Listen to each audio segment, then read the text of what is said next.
네이버 지식급 검색에 한 중학생이 이런 질문을 했어요. 좀 어리석은 질문이기도 한데요. 왜 사람들은 목숨을 각오하고 산에 오르는 걸까요? 에베레스트 같은 높고 험한 산에 오른다고 해서 뭐 상을 주는 것도 아니고 왜 자기 목숨을 각오하며 그토록 산에 오르려 하는 걸까요? 우리나라를 알리려는 걸까요? 아니면 취미일까요? 아직 어린 저로서는 쉽게 이해가 되지 않습니다 라고 올렸단 말이에요. 그랬더니 어떤 산악인이 이렇게 진지한 대답을 했습니다. 제가 줄여 얘기하면요, 산에 오를 때에는 성취감에서 오는 기쁨이 있습니다. 오르는 동안 고통이 크면 클수록 정상에 올랐을 때의 기쁨은 말로 다할 수 없습니다 라고 올렸습니다. 많은 사람들이 목숨을 걸고 정상에 올라가는 이유는요, 정상에만 올라가야 아는 기쁨이 있어요. 정상에만 올라가야 느끼는 바람이 있고요, 정상에만 올라가서 두 주먹을 불끈 쥐고 외치는 소리가 있기 때문입니다. 그래서 그 과정이 힘들어요. 높은 산이면 높은 산일수록 더 힘들어요. 그럼에도 불구하고 그 과정을 즐기며 올라갑니다. 정상에서 맛보는 기쁨 때문이죠. 오늘 우리는 온 세대 연합 예배로 우리 하나님 앞에 드립니다. 오늘 우리는 진급식도 있고요, 시상식도 있고, 그로잉, 이오이, 졸업식도 함께 합니다.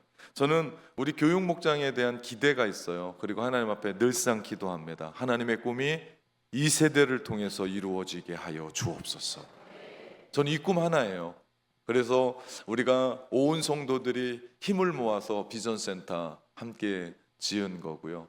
제가 처음 부임했을 때 우리 아이들이 이렇게 모여서 담임 목사님 처음 왔다고 설교를 듣는데 150명의 아이들이 출석해서 예배를 드렸어요. 여러분, 지금은요 그 아이들이 200명이 넘게 출석을 해서 함께 예배를 드려요. 예, 이제 비전센터가 오픈하고 나면 어떤 일이 일어나실지 기대가 되시죠? 제가 남의 교회 부흥에 왔습니까? 배 아프세요 어디? 놀라운 일이 일어날 줄 믿습니다. 오늘 이 자리에 연합으로 함께 예배 드릴 때요, 불편할 수 있어요. 어려울 수 있습니다. 그럼에도 불구하고 우리 아이들이 어떤 아이들인지, 그리고 함께 호흡하고 예배하는 것 얼마나 중요한지 모릅니다. 바울은 믿음의 대가답게 정상에 오르는 기쁨을 누구보다도 잘 알고 있었던 사람입니다. 그래서 그가 빌립보 성도들에게 정상에 오를 것을 기대하며 권면하는 거예요. 저는 오늘 2024년 마지막 예배, 온 세대 연합 예배를 드리면서 우리도 어떻게 하면 눈에 보이는 이 두려움의 현실을 딛고 일어나서 정상에 오르는 기쁨을 맛볼 수 있을까를 오늘 빌립보서를 통해서 함께 나누어 보고자 합니다. 어떻게 정상에 오르는 기쁨을 알 수 있는가? 우리 첫 번째는요, 거룩한 배고픔을 갖자는 거예요. 거룩한 배고픔을 갖자. 목마른 사람이 우물을 파요, 배고픈 사람이요 밥을 찾습니다. 우승에 고픈 사람이 우승을 향해 달려가요. 그에겐 지칠 줄 모르는 갈망이 있고요, 열정이 있습니다. 가만히 보면 인생 열심히 사는 사람들을 가만히 보십시오. 그러면 그들에게는 어떤 갈망이 있는 것을 봐요. 특별히 바울이 그랬습니다. 12절 말씀에 보면 우리 한 목소리로 이 말씀을 읽을까요? 내가 이미 얻었다 함도 아니요 온전히 이루었담도 아니라 오직 내가 그리스도 예수께 잡힌 바 된 그것을 잡으려고 달려가노라. 아멘. 바울이 이렇게 고백해요. 바울은 위대한 기독교의 사도였어요. 우리 특별히 예수님 제외하고 바울만큼 위대한 사람은 없었습니다. 그렇게 얘기할 정도로 신약 성경이 총 27권이에요. 그 중에 바울이 13권을 썼습니다. 한 권은 바울 건지 아닌 건지 아직도 우리 학자들이 논의를 해요. 만약에 바울 거면 14권을 바울이 전부 다 쓴 겁니다. 가말레엘이라고 하는 유명한 학자 밑에서 공부를 했던 아주 학문이 깊이 있던 사람입니다. 그는 다메섹 도상에서 부활하신 예수님을 만나는 체험도 했던 사람이에요. 그리고 예수님으로부터 직접 이방인의 사도로 부름을 받아서 전도자의 역할을 했었던 사람입니다. 바울만큼 예수님 때문에 많은 고난을 겪은 사람도 없어요. 고린도후서 11장에 보면 감옥에 가고 죽을 뻔도 하고 40에 하나 감한 매 39대를 맞는 매를 5번이나 맞았고, 거의 죽다 살아는 태장을 3번이나 맞았고, 돌에 맞았고, 3번 배가 파손했고, 추위와 굶주림과 위험에 수없이 노출되었던 사람이었습니다. 왜 그가 그렇게 살았습니까? 그가 예수 그리스도를 믿고 나서, 만나고 나서 그 복음을 전하는데 바울에게는 갈망이 있었던 거예요. 이 정도 하면 되겠지가 아니고, 이 정도 하면 내가 다른 사람보다 훨씬 낫지라고 하는 것이 아니라, 내가 주님을 만나서 나 같은 사람 구원받았다라고 하는, 나 같은 사람을 구원해 주셨다라고 하는 하나님의 은혜가 너무나 벅차고 너무나 커서 주님의 십자가의 복음을 전하기 위해서 죽기까지 달려갑니다. 결국 로마에서 참수형 당할 때까지 바울은 주님을 위해서 달려가요. 그 안에 뭐가 있었습니까? 영적인 배고픔이 있었습니다. 복음 때문에 감옥에 갇혀서 지금은 또 빌립보서를 쓰면서 이 정도 되면 누구라도 인정할 만합니다. 바울의 업적과 바울이 주님을 위해 행했었던 그 일들을 보면 그 누구보다도 복음을 위해 고생했고, 이 정도 하면 되지 않는가. 그런데 바울은 만족하지 않아요. 나는 영적으로 배고픕니다. 나는 배고픔이 있습니다. 나는 온전히 이루지 못했습니다. 여러분, 오해하지 마십시오. 바울이 구원받지 못했다라는 얘기가 아니에요. 주님의 삶과 자신을 비교해 볼 때 아직도 자기는 멀었다는 거죠. 왜 그렇습니까? 나를 위해 십자가에서 목숨까지 내놓았던 주님을 위해 사는데 나는 아직 살아있지 않느냐. 비록 감옥에 들어가 있지만, 지금 나는 삶이 좀 불편하지만, 지금 하나님 앞에 그렇게 기도하면서 나에게 있는 영적인 가시, 사단의 가시 없어지기를 원했지만 그거 없애주지 않았고, 내가 지금 고통 중에 있음에도 불구하고, 그럼에도 불구하고 나는 살아있지 않은가 라고 하면서 그는 영적인 배고픔, 거룩한 배고픔으로 주님을 위해 달려나가는 것을 봅니다. 여러분, 이게 말이 됩니까? 주님 때문에 그렇게 감옥에 갇혔고 언제 죽을지 모르는 상황 속에서도 자신의 삶이 아직도 멀었다라고 이야기를 합니다. 아니, 이렇게 믿음이 좋은 사람, 아니 주님을 위해서 이렇게 열심 내는 사람이 아직도 멀었다라고 이야기하면 저와 여러분은 어떻겠습니까? 여러분, 이것이요, 믿음의 정상에 오르는 사람들의 태도였다고요. 영적인 배고픔. 우리도 다르지 않습니다. 최선만 다할 것이 아니라 죽기 살기로 주님께 매달려야 돼요. 예배 하나를 하더라도요, 기도 한 번을 하나님께 올리더라도, 우리가 하나님을 위해 전도를 하나 하더라도 정말 목이 쉴 정도로, 정말 열정적으로 남들이 보든 안 보든 일어나서 주님을 향해서 두 주먹을 불끈 쥐고 기도하고 함께하는 그런 모습이 우리 가운데 필요합니다. 오늘 우리는 시상식에서 제1회 처음 주는 거예요. 낙원상을 우리 사람들에게 줍니다. 이번에는 교육 목장에만 해당이 돼요. 내년에는 우리 장년 목장에도 확대를 하려고 합니다. 하나님 나라 현장을 지향하는 우리 믿음의 공동체가 하나님을 사랑하고 이웃 사랑해서 남의 어떤 한 사람들의 모델이 되고 타의 모범이 되는 한 사람을 선정해서 각 부서별로 낙원상을 줍니다. 부상도 줍니다. 여러분, 이 부분 상 받고 못 받고 이 부분이 중요한 게 아니고, 절대 비교 위에하지 마시고 칭찬하고 박수로 응원해 줬으면 좋겠어요. 그리고 이것이 한 번으로 끝나는 것이 아니라 부러우면 내가 정말 더 열심히 주님을 위해 상을 향해 달려나가는 거예요. 우리 안에 영적인 배고픔, 여러분, 내가 이 정도로 썼으니까 괜찮지라고 하는 아니란 생각은 우리의 신앙을 떨어뜨리게 해요. 우리 비전 센터 세웠으니 끝났지? 아니요, 그렇지 않습니다. 이 센터를 통해서 하나님이 이루실 일들이 더 클 줄 믿습니다. 우리가 함께 믿음의 정상에 올라가서, 지금도 좋거든요. 사실 우리 교회 지금 좋아요. 분위기 좋습니다. 여기에서 느끼는 하나님이 우리 가운데 주시는 만족, 영적인 부분에 만족하지 말고 거룩한 배고픔을 가지고 정상에서 그 주님 만나며 정상에서 누리는 기쁨을 누리시기를 주님의 이름으로 축원합니다. 우리가 두 번째, 정상에 오르는 기쁨을 어떻게 누릴 수 있는가? 두 번째는요, 과거의 일을 잊어버리는 거예요. 우리 13절 말씀입니다. 우리 같이 한번 읽어볼까요? 형제들아, 나는 아직 내가 잡은 줄로 여기지 아니하고 오직 한 일, 즉 뒤에 있는 것을 잊어버리고 앞에 있는 것을 잡으려고 달려가노라. 아멘. 과거의 것을 잊어버리래요. 제가 한국을 떠나기 전에 한국에서 전도사 사역을 하면서, 전도사는 운전을 잘해야 돼요. 특별히 시골 교회는 봉고차의 황제라는 소리를 들을 정도로 운전을 잘했습니다. 아이들이 너무 좋아했어요. 제 봉고차를 타면 제가 별걸 다 해줬거든요. 그래서 제 봉고차를 타고 싶어 했습니다. 근데 제가 뉴질랜드에 가서 운전면허를 시험을 보는데 필기는 한 번에 합격했단 말이에요. 근데 제가 그렇게 믿었던 실기를 2번 떨어졌어요.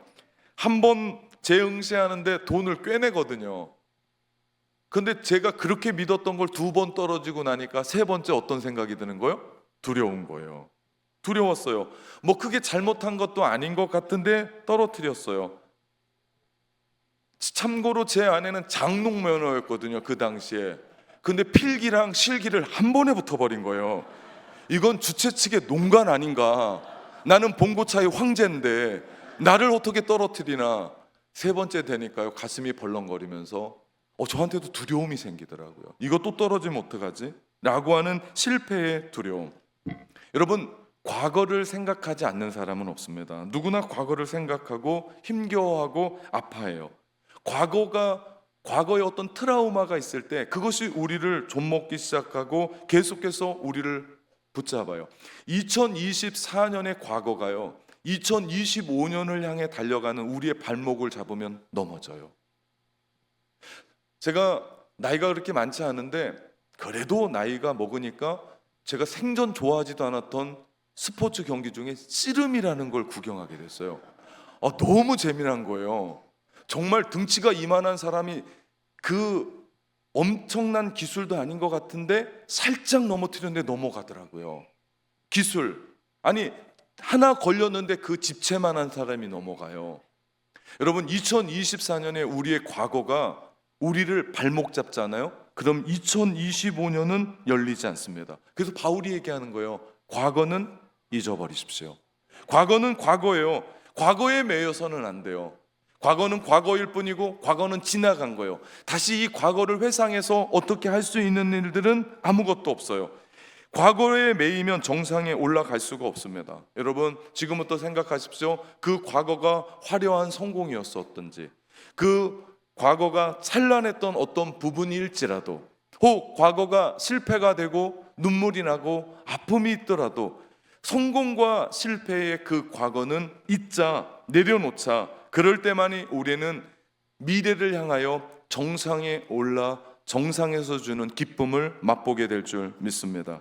여러분, 이 사람을 아십니까? 가난한 구두공의 아들로 태어나 가난 때문에 학업을 9개월밖에 하지 못하고 학교를 못 다녔어요.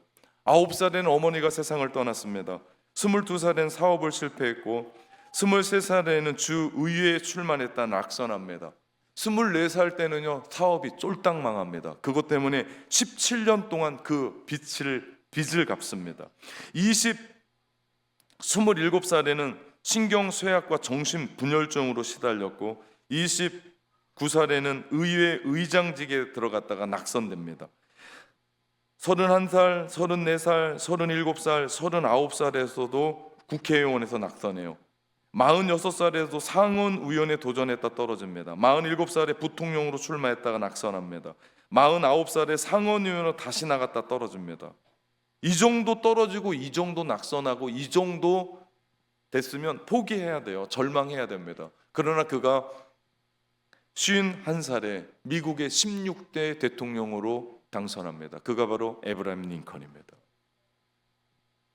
이 정도 되면 그만둬야 돼요. 실패가 반복되면 우리가 기가 죽어요. 포기하기 일쑤입니다. 그러나 링컨은 정상에 올랐을 수 있었던 비결은 과거를 기억하지 않았어요. 내려놓았습니다. 과거의 실패가 우리를 이렇게 만들었다고 변명할 수 있을지 모릅니다.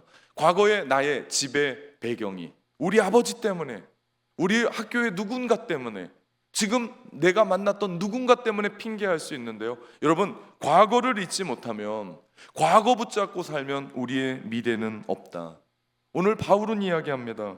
바울에게 잊어버려야 될 과거가 있었어요. 여러분, 회심하기 전에 바울은 예수님 믿는 사람들을 죽이러 다녔습니다.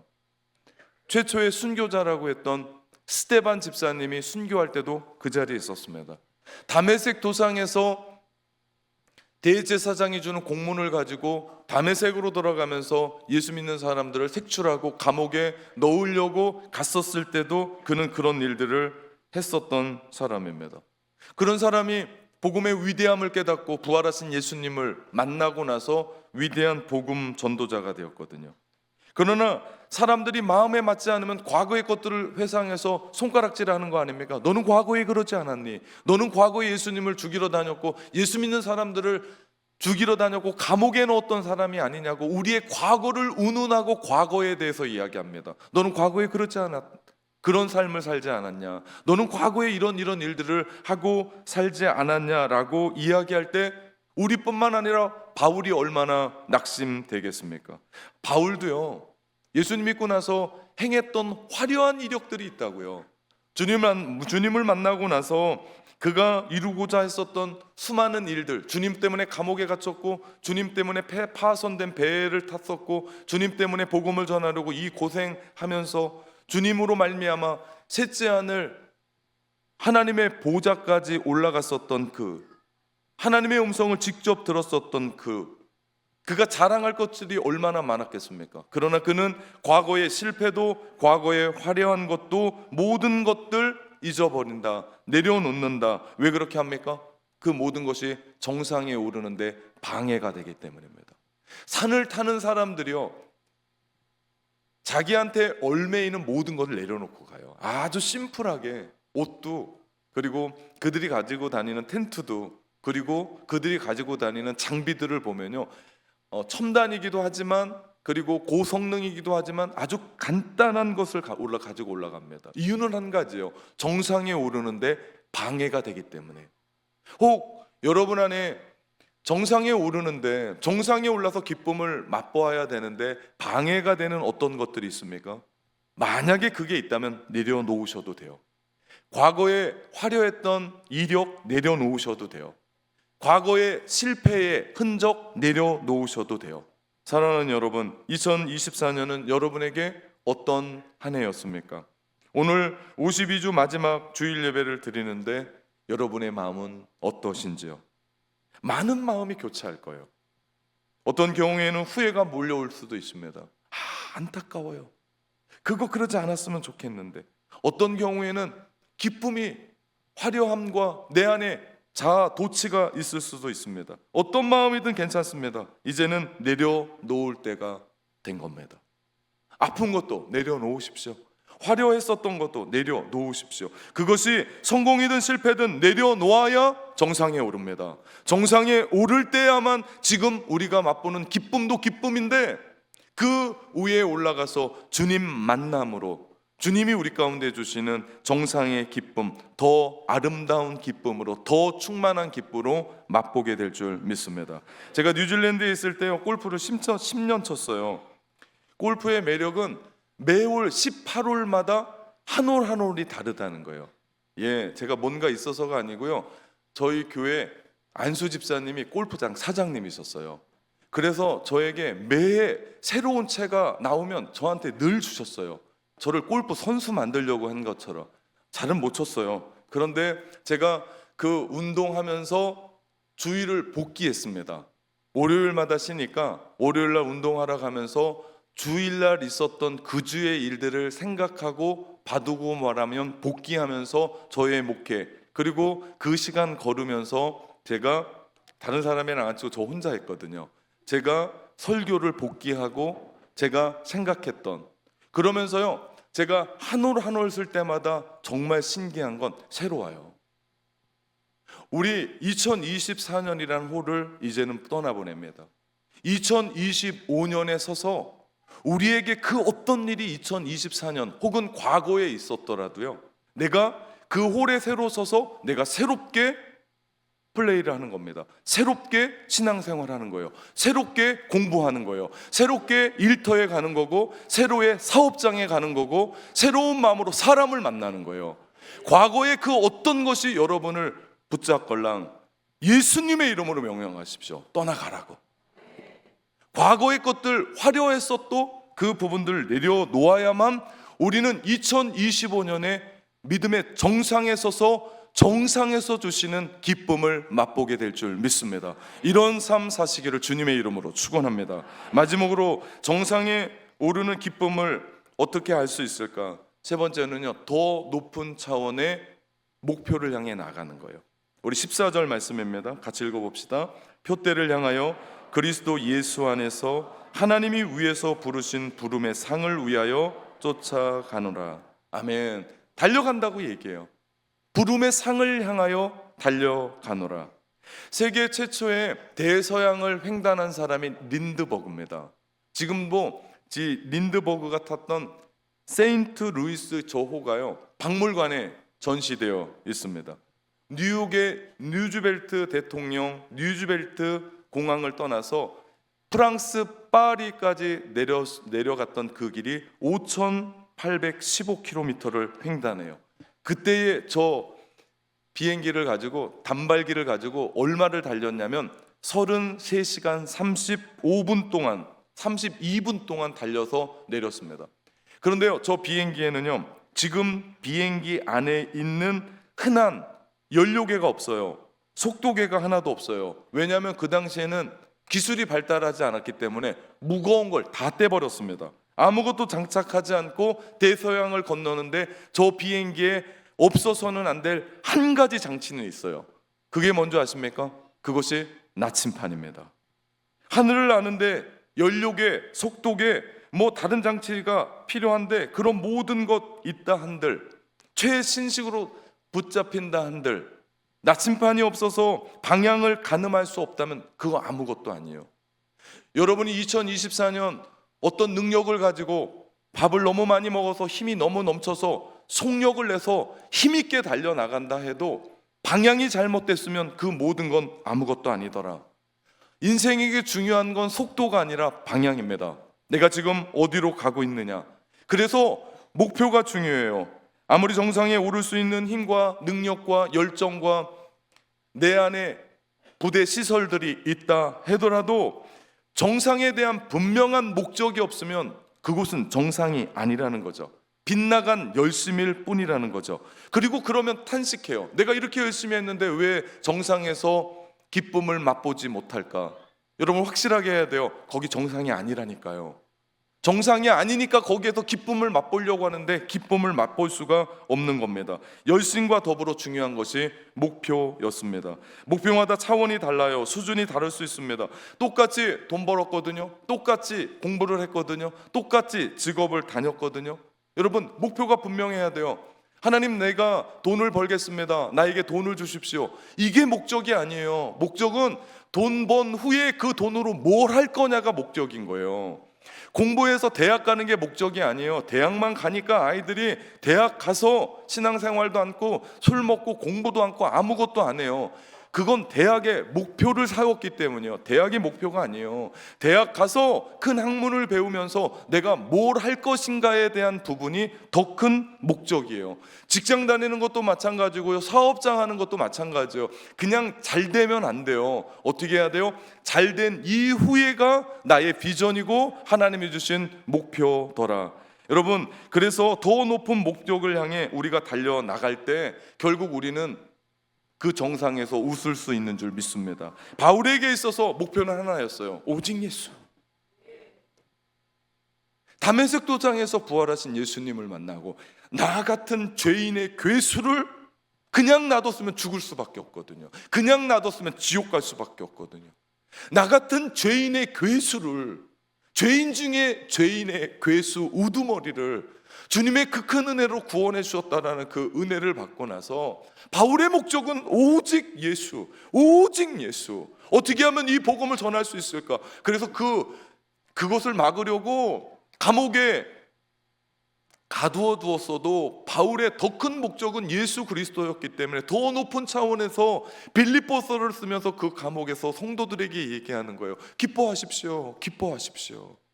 여러분, 우리가 신앙생활하면서 예수 그리스도로 말미암아 구원받은 하나님의 은혜가 여러분 가운데 있다면, 예수 그리스도가 십자가 위에서 나같이 부족하고 연약하고 죄 많고 하나님과 원수되었던 나를 위해서 물과 피를 다 쏟으시기까지 죽으셨다는 것을 내 가슴속에 믿는다면, 우리의 신앙생활이 그냥 이대로 그냥 끝나는 것이 아니라 더 높은 차원의 예수 그리스도, 더 높은 차원의 신앙생활, 어떻게 하면 우리 하나님 기뻐하실까? 어떻게 하면 우리 하나님 좋아하실까? 어떻게 하면 나의 신앙생활을 통해서 우리 하나님께 영광 돌릴 수 있을까까지 올라가야 될 줄 믿습니다.